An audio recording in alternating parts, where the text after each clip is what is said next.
మార్కంద అనే రాజ్యంలో రాజు కృష్ణదేవర మరియు ఆయన ప్రియమైన రాణి విజయకుమారి నివసించేవారు. ఎన్నో ఏళ్ల తరువాత రాణికి ఓ అందమైన కూతురు పుట్టింది. కాని దురదృష్టవశాత్తు రాణి ప్రసవం తరువాత మృత్యువునకు గురైంది. ఈ చిన్నారి తన తల్లిలా చాలా అందంగా కనిపించేది. రాజు తన కుమార్తెను ఎంతో ప్రేమగా ఇంకా గారాబంగా చూసుకునేవాడు. అమ్మా చంద్రముఖి, నీకు ఎప్పటికీ తల్లి లేనిట్లుగా తెలియకుండా పెంచుతాను. చంద్రముఖి చిన్నప్పటినుండి అందంగా చురుకుగా అల్లరి చేస్తూ ఉండేది. తల్లి లేకపోవడం రాజు తన ప్రేమను అంతా ఆమెపై కురిపించారు. ఇలా జరుగుతూ ఉండగా సమయం గడిచింది. చంద్రముఖి పెద్దదయింది. కాని ఆమెలో ఒక మార్పు ఏర్పడింది. తను నిశ్శబ్దంగా ప్రశాంతంగా మారింది. రాత్రివేళ తన గదిలోకి ఎవరికీ అనుమతించేది కాదు. అందరూ ఇలా అనుకునేవారు, ఆమె పెద్దది అయిందనుకుని ఇప్పుడు బుద్ధిగా మారింది అని. ఇలా ఉండగా రాజు ఆమె వివాహం కోసం స్వయంవరం ప్రకటించాడు. ఎంతోమంది స్వయంవరానికి వచ్చారు. అందరిలో యువరాజు విక్రమసేన ఎంతో గుణవంతుడు మరియు యోధ్యుడు. చంద్రముఖికి రాజుకి నచ్చతంతో యువరాజు విక్రమసేనతో వివాహం కుదిరింది.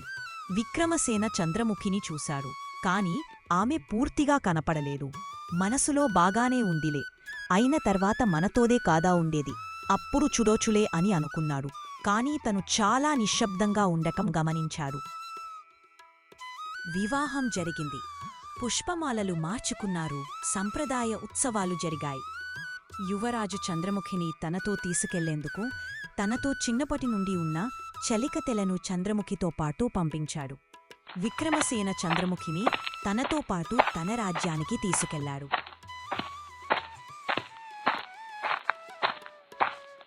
ఆ రోజు రాత్రి చంద్రముఖిని తన గదికి పంపి చాలికతెలు బయటకు వచ్చారు.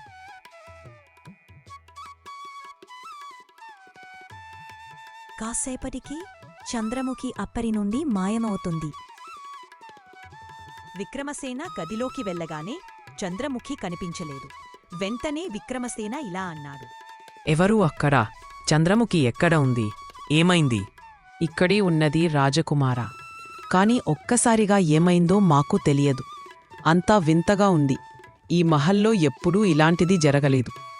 అక్కడ కొంతమంది అన్నారు, చంద్రముఖి అడవివైపు వెళ్ళింది అని విన్నాము. వెంటనే విక్రమసేన తన గుర్రాన్ని తీసుకుని అడవివైపు పయనమయ్యాడు.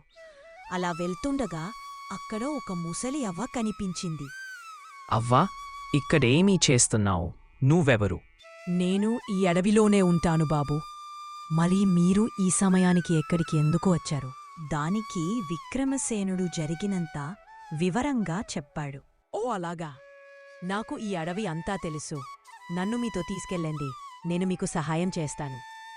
అదంతా విన్న విక్రమసేనుడు ఆ అవ్వను తన గుర్రంపై ఎక్కించుకొని ప్రయాణం కొనసాగించాడు. కొంతసేపు వెళ్ళాక ఇద్దరూ అలసిపోయారు. అప్పుడు ముసలావ్వ చెప్పింది, బాబూ, ఈరోజు మా ఇంట్లో విశ్రాంతి తీసుకోండి. రేపు మళ్ళీ బయలుదేరదాం. ఆమె వారిని తన ఇంటికి తీసుకువెళ్లి రుచికరమైన భోజనం పెట్టింది. భోజనం చేసిన తరువాత విక్రమసేనుడు ఆ అవ్వ ఇద్దరూ అక్కడే రాత్రి విశ్రాంతి తీసుకున్నారు. ఉదయం లేవగానే విక్రమసేనుడు చూసినప్పుడు అక్కడ అవ్వ కనిపించలేదు. దాని బదులు ఒక అందమైన యువతి అక్కడ నిలబడి ఉంది. ఆమెను చూసినప్పుడు విక్రమసేనుడు ఆకర్షితుడయ్యాడు. వెంటనే అడిగాడు, నీవెవరు? ఇక్కడ ఒక అవ్వ ఉండాలి కదా, ఆమె ఎక్కడుంది? అందుకు ఆ యువతి ఇలా సమాధానం చెప్పింది, నా పేరు చంద్ర. ఇంతవరకు మీతో ఉన్నది మా బమ్మ. ఆమె ఇప్పుడు బయటకు వెళ్ళిపోయింది. విక్రమసేనుడు సరే అని చెప్పి అక్కడ నుండి తిరిగి ప్రయాణమయ్యాడు.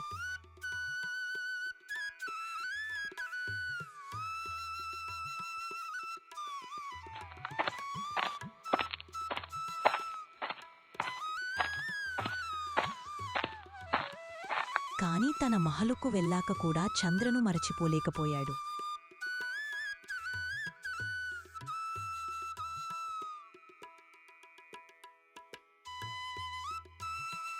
మరుసటి రోజు మళ్ళీ ఆమెను కలవడానికి ఆమె ఇంటికి వెళ్ళాడు. ఆమె ఆశ్చర్యపడి అడిగింది, యువరాజా, ఇలా మళ్ళీ ఎందుకు వచ్చారు? దానికి విక్రమసేనుడు తడబడుతూ, ఏమీ లేదు అన్నాడు. ఆ విధంగా రోజూ ఇద్దరూ కలుసుకుంటూ వచ్చారు. క్రమంగా ఒకరినొకరు ఇష్టపడ్డారు.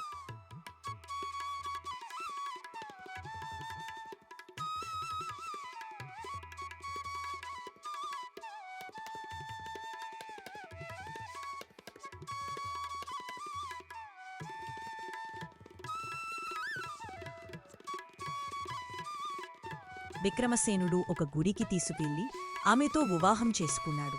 ఇక తనకు చంద్రముఖి గురించి పూర్తిగా మరచిపోయాడు. కొంతకాలానికే చంద్రగర్భవతైంది. విక్రమసేనుడి తల్లిదండ్రులు వేరే పెళ్లి చేసుకోమని ఒత్తిడి చేశారు.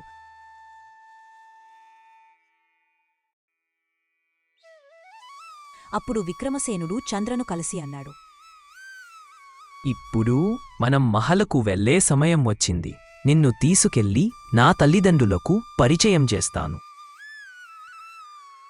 లేదు యువరాజా, ఈ సమయానికే వెళ్ళితే వారు చాలా ప్రశ్నలు అడుగుతారు. ప్రసవం అయిన తరువాత తీసుకెళ్ళండి.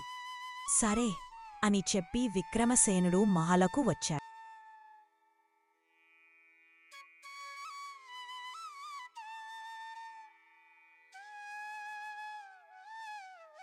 రాత్రి నిద్రలో ఉండగా ఒక భయంకరమైన కలలో చంద్ర ప్రసవ వేదనలో బాధపడుతూ కనిపించింది. వెంటనే లేచి ఒక స్త్రీని తనతో తీసుకొని చంద్ర ఇంటికి బయలుదేరాడు.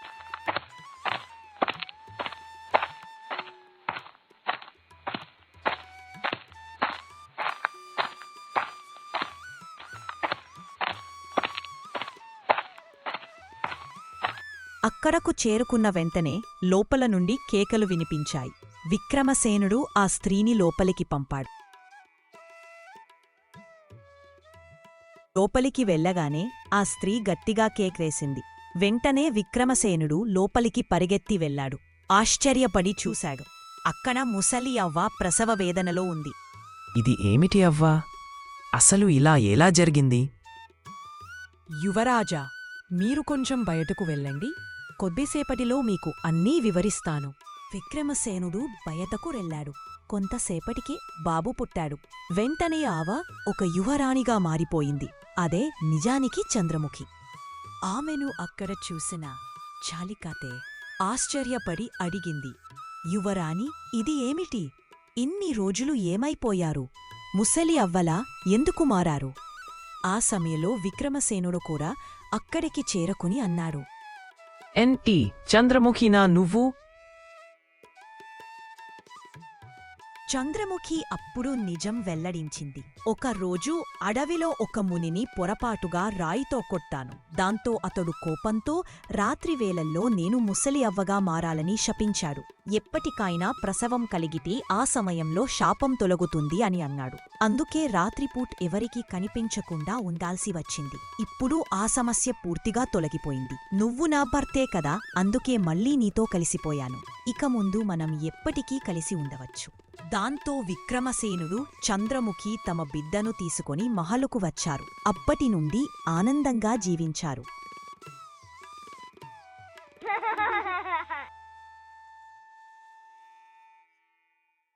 కథను ఇక్కడి వరకు విన్నందుకు మీకు చాలా ధన్యవాదాలు. మీకు కథ నచ్చితే దయచేసి లైక్ చేసి సబ్స్క్రైబ్ చేయండి. అది నాకు ఎంతో ప్రోత్సాహమిస్తుంది. మరొక్క కథతో మళ్ళీ కలుద్దాం.